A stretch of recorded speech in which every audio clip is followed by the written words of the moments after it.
There is a kind of touch that does nothing, but everything at the same time. It involves zero manipulation, no adjustments, no fixing. You place your hands on a body, yours or another, and you simply get quiet and you wait. And something happens that you did not do. That is the whole tradition that I would like to talk about today. Most bodywork is about doing, mobilizing a joint, releasing a muscle, moving fluid. There is a real intelligence in all of that, don't get me wrong. But there is another category of touch entirely, and it has been sitting pretty quietly inside systems such as osteopathy, craniosacral therapy, and other bone-holding traditions for a very long time. And these systems have been largely ignored by the mainstream because it can come across like it's too slow, too subtle, and produces results that are genuinely difficult to explain. The traditions call it the still point. My system calls it still point technology. Today, I want to take you inside the touch door specifically. What is actually happening in the body when you hold rather than move? Why vibration and subtle motion in bone are not side effects of good body work, but part of a much larger and very important conversation. Your nervous system is listening to your skin at all times. Every piece of contact your body receives is being assessed, safe or threatening, known or unknown. The skin is not just the boundary, it is a receiver.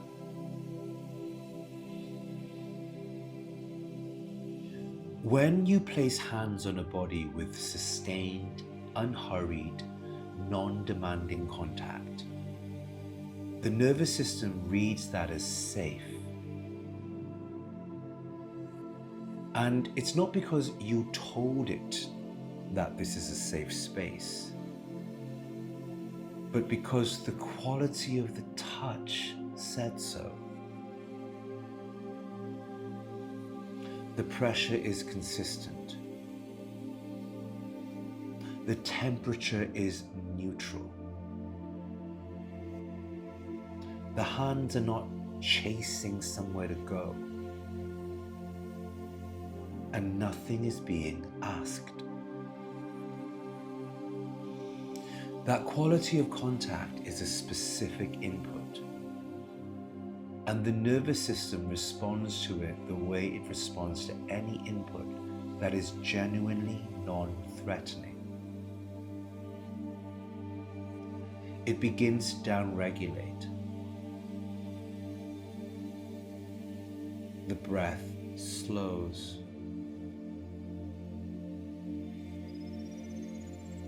The shoulders lower a centimeter or two. The tissue under your hands soften in a way that has nothing to do with you pushing it. You did not do that. You created the conditions for it.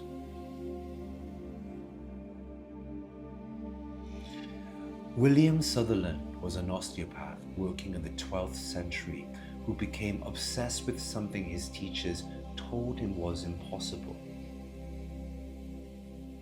The skull, they said, was a fused, fixed structure. Sutherland spent years demonstrating it was not. The cranial bones move subtly, rhythmically, continuously. Cerebral spinal fluid pulses through the system at roughly 6 to 12 cycles per minute, and the entire structure breathes around it. He called this the primary respiratory mechanism, and within it, he identified a phenomena that became known as the still point. If you track that craniosacral rhythm with your hands, very lightly, without interfering with it, at a certain moment, the rhythm simply pauses.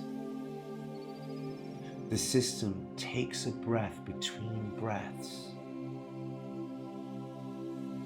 And within that pause, something reorganizes. Pain patterns shift. Emotional charge releases. The autonomic nervous system resets in a way that hours of talking cannot always reach. The pause isn't something that you try to create. You hold the rhythm and simply follow it. And you wait for the system to discover its own way. Your job is to be present enough that the body trusts the pause is safe.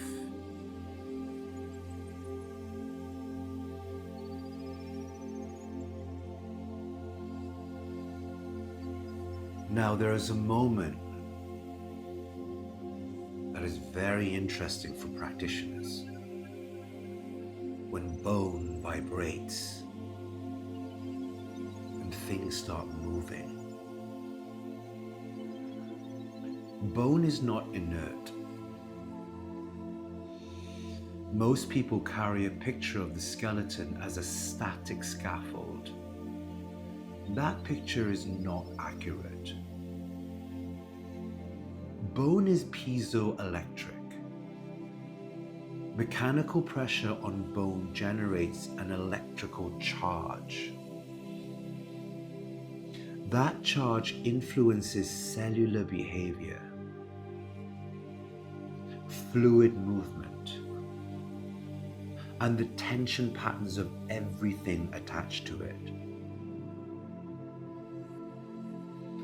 When you hold a bone with steady, attentive contact, you are not just touching a hard surface. You are entering a system that is conducting, oscillating, and responding. In bone holding traditions, specifically in some lineages of craniosacral work and in the Himalayan regions, these traditions of subtle body medicine involve the practitioner learning to feel beyond the gross motion of a joint and into the fine vibratory quality of the tissue. The hum of a bone that is under appropriate tension feels different from one that is compressed, rotated, or held in chronic guarding. Practitioners describe feeling heat, pulsing, a sense of unwinding that moves through the bone rather than around it. The client often describes the same thing from the inside. A warmth that moves. A wave that has nothing to do with muscles releasing. Something far deeper than that. Something structural reorganizing at a level the hands definitely did not force. The piezoelectric conversation. And you need to hold still long enough in order to hear it. There is one more layer I want to give you because it changes how you understand what a skilled practitioner is actually doing. Awareness itself has a physical quality. Once you place sustained focus attention on a specific area of the body, that area begins to respond. The tissues change. Blood flow increases. Autonomic tone shifts locally. The person receiving the work often reports sensation in precisely the location the practitioner is directing their attention, sometimes even before the hands have made contact. So this is why presence in bodywork is not a soft skill, but the primary tool. The quality of practitioner's attention is being transmitted through the quality of the contact. A distracted practitioner with technically correct hand placement produces a very different result than a fully present practitioner holding the same position. Still point technology trains this deliberately. The still point you are discovering, locating in the body under your hands is also a still point that you are connecting to within yourself. These two are not separate events. The practitioner's nervous system and the client's nervous system are in constant dialogue through the medium of touch. When the practitioner knows their way inside and becomes quiet, the client system senses the permission to find its own. This is what I mean when I say a session is ceremony. It isn't a ritual framing, though it does matter. It's more that the practitioner is not separate from what is happening on the table. Touch at this level is more than just a technique. Technique is the door. What you are actually doing once you move inside is listening. Listening with your hands, your nervous system, your attention, and your capacity to remain present, free from needing something to happen. The still point is already in the body you are holding. Our task is to be quiet enough that it can surface. That is the whole practice. That is the whole tradition.